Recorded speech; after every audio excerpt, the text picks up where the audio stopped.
জি না স্যার, হবে না। আচ্ছা, সূত্রগুলো নিয়ে পরে আলোচনা করতেছি, তার আগে দেখি এইখানে যদি এডিশনাল কন্ডিশন গুলো দেখি। এডিশনাল কন্ডিশনের মধ্যে প্রথম যেগুলা সেগুলো হচ্ছে কি সেটআপ, পেজ সেটআপ তো করেই নিছি আমরা প্রথমেই।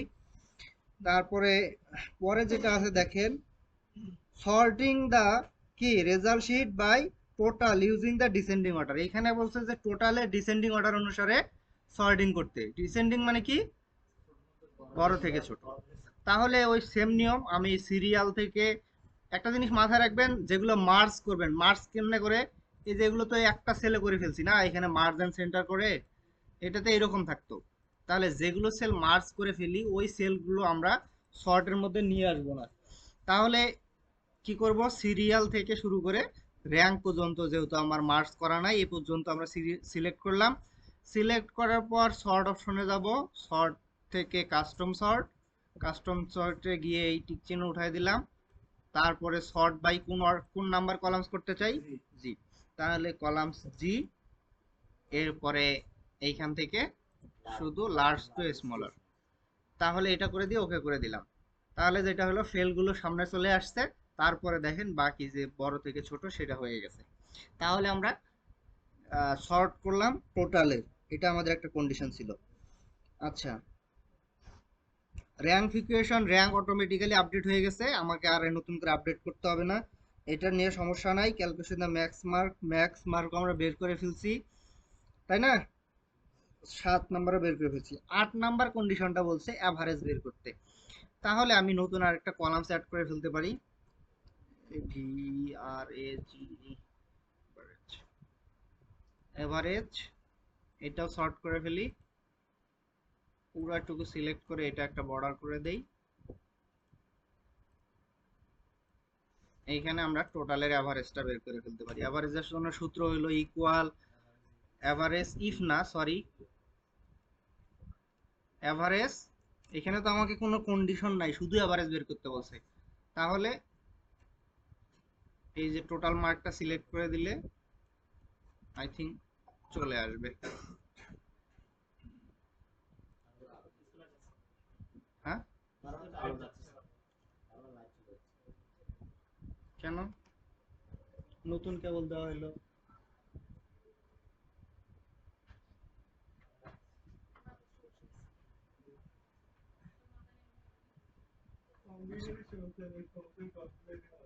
এখন দেখি, তাহলে এভারেজ এটা বের করে ফেললাম।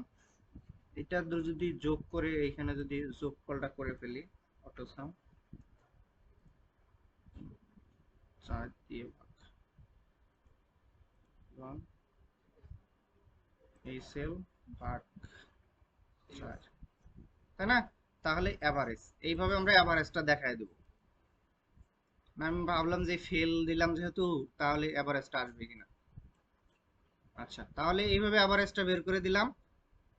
এভারেজ বের করা হইলে তারপরে যেটা কাজ আছে সেটা হচ্ছে filter all A grade students. আচ্ছা, এটা তো আমাদের এ গ্রেড নাই, কিন্তু আমরা তারপরেও কি করব, ফিল্টার অপশনটা চালু করে রাখবো।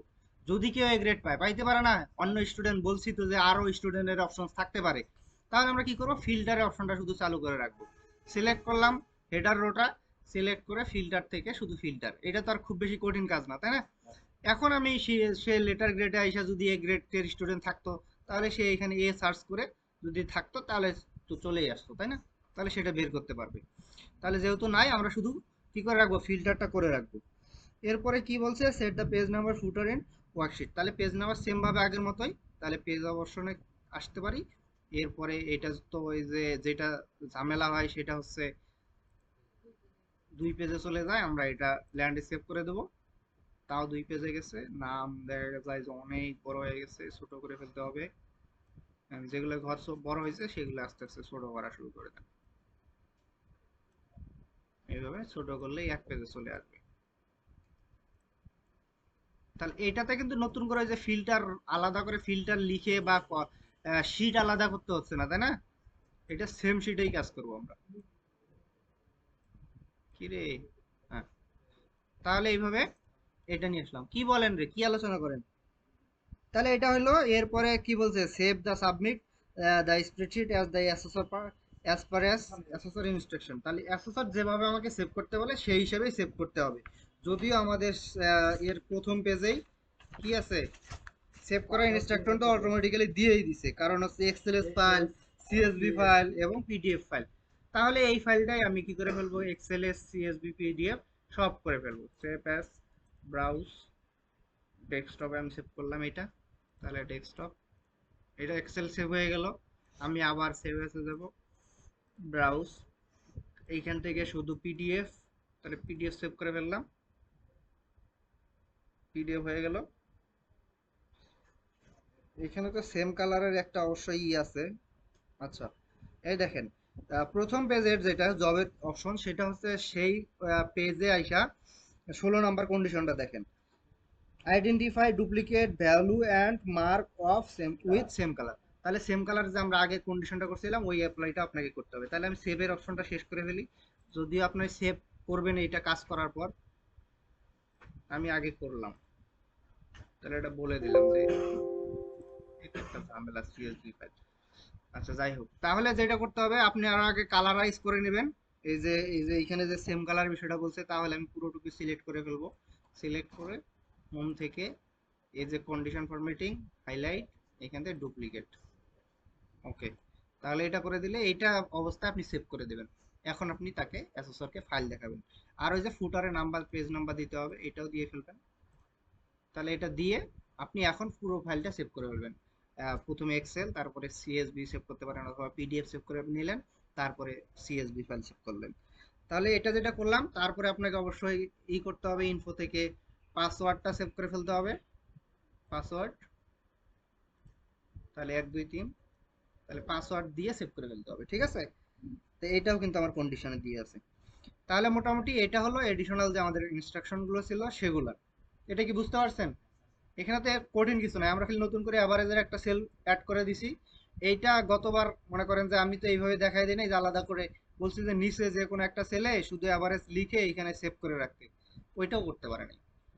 তাহলে সেটা হলো ঝামেলা, আপনারা যাতে এইরকম মিস না করেন, আপনারা একটা সেল অ্যাড করেই দিবেন, সমস্যা নেই, যেহেতু আমাকে ওইখানে একটা ইনস্ট্রাকশন দিয়ে রাখছি।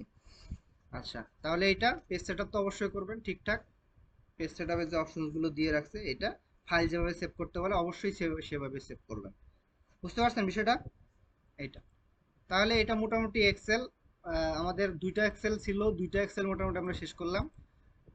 আপনাদের জানার জন্য যদি হয়, তাহলে সময় যদি হয়, তাহলে আরো দুই একটা এক্সেল আমরা আলাদা শিট থেকে করতে পারবো। তারপরে আমরা শুরু করে দেবো, পাওয়ার পয়েন্ট। আপনাদের এক্সাম হওয়ার খুব সম্ভাবনা 12 তারিখ, ঠিক আছে? 12 তারিখ কি শুক্রবার? আচ্ছা, 14 তারিখ হয়তো। তাহলে মোটামুটি 14 তারিখের মধ্যে এক্সাম হয়ে যাবে, কারণ না না, পিছানোর সম্ভাবনা নেই। এবার পিছায় কি সংস্থা কি লস করবে নাকি আপনার? আপনার কয়দিন, ক্লাস কয়দিন, 45 দিন না? তা আপনার মনে করেন যে 2 তারিখ 3 তারিখ থেকে আসলেও 1 তারিখ থেকে হিসাব শুরু হয়ে গেছে। তাহলে 15 তারিখ পর্যন্তই করাবে, তাহলে 15 তারিখ যাইতেই দিবে না। তার মানে পার হওয়ার কোনো সম্ভাবনা নেই। হইলে আগাইতেও পারে, 7 তারিখেও হইতে পারে, এরকম সম্ভাবনা হইতে পারে, কিন্তু 15 14 তারিখ পার হওয়ার কোনো সম্ভাবনা নাই। ক্লিয়ার? তাহলে এটা ঠিক আছে।